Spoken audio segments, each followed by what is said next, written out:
Praise the lord. అతి శ్రేష్టమైన యేసుక్రీస్తు నామములో మీ అందరికీ ఉదయకాలపు శుభాలు తెలియజేయుచున్నాను. ఈరోజు దేవుడు మనకు అనుగ్రహిస్తున్న అతి శ్రేష్టమైన వాగ్దానము రోమీయులకు రాసిన పత్రిక 15వ అధ్యాయము 13వ వచనాన్ని చదువుకుందాము.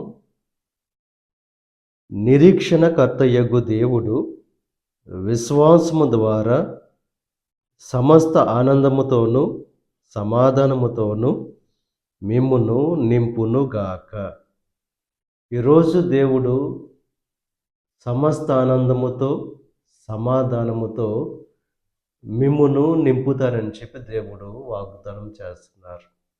మీ విశ్వాసము ద్వారా ఎవరైతే దేవుని మీద